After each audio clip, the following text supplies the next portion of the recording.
judío, relacionarse con alguien que pertenezca a otra nación o que vengan a visitarlo es algo que sencillamente no se hace. En otras versiones dice que es abominación. Pero Yahweh me ha mostrado que no debo llamar a ninguna persona común o impura. Ahí hagamos una pausa. Pedro dice que es abominable sentarse junto a una persona que no sea judía, junto a un gentil. Los trataban como perros. Por eso a la mujer del flujo de sangre le dijo: no es lícito dar de comer del pan de los hijos a los perrillos. Pero esta no es una instrucción del Padre, era una instrucción rabínica. Los rabinos establecieron que los judíos no podían sentarse a comer con los gentiles porque se contaminaban. Era una tradición de hombre, doctrina de hombre, ley rabínica.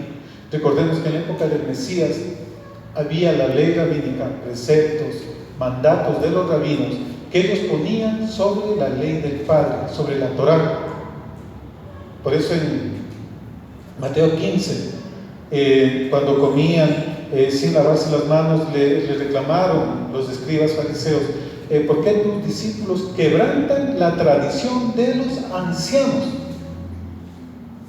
Porque ellos pusieron la ley del hombre sobre la palabra del Todopoderoso. Y eso es lo que vino a combatir el Mesías. No vino a abolir la Torá, él vino a combatir las leyes de los hombres que estaban sobre la ley de Dios. Era más importante lo que el rabino decía que lo que decía el Todopoderoso. Los rabinos decían: no, ustedes no les ayuden a sus padres, traigan mejor el oro acá al templo para que sean bendecidos. Así quebrantaban el mandato, como dice Yeshua, de honrar padre y madre.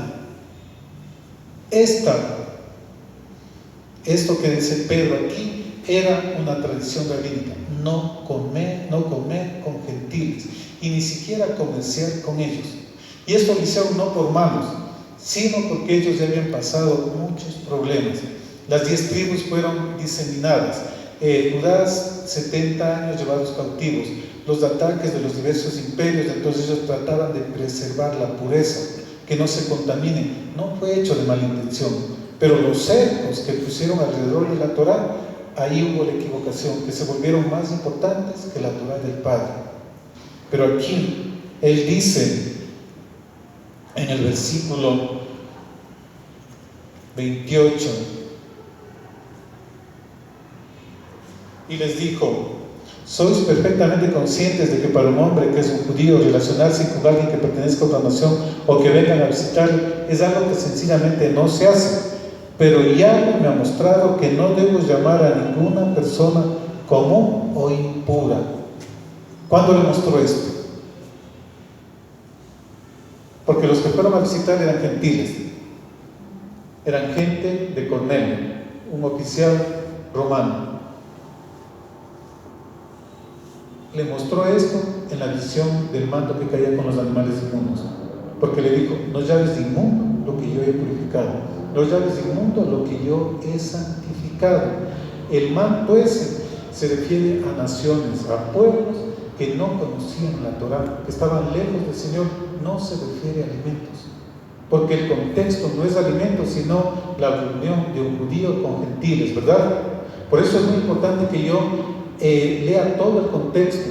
Se cometen muchos errores cuando solamente se toman 2 o 3 versículos, y se ha tomado 2 o 3 versículos para decir que ahora se puede comer de todo utilizando esta parte, cuando en realidad se refiere a que él ya podía reunirse con los gentiles, ya podía compartir con ellos. Y vamos a ver qué sucede más adelante. Sigamos. 29. De modo que cuando me mandaron llamar, vine sin hacer ninguna pregunta. Antes no lo hubiera hecho, pero como ya le fue revelada la verdad, su palabra es la verdad, que no llame a nadie inmundo.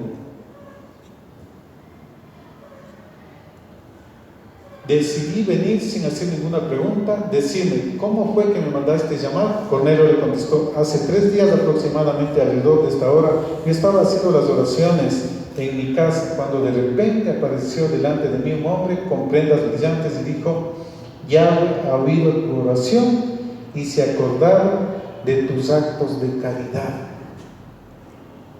El Todopoderoso sí escucha las oraciones, pero también mira nuestras acciones a favor de nuestros hermanos necesitados. Ofrendas. Todo lo mira el Padre. Llegó tanto la oración como las obras que hacía a favor de los necesitados con él. Llegaron las dos cosas. Santiago dice: muéstrame tu fe sin obras y yo te mostraré mi fe con obras. La fe sin obras es muerte.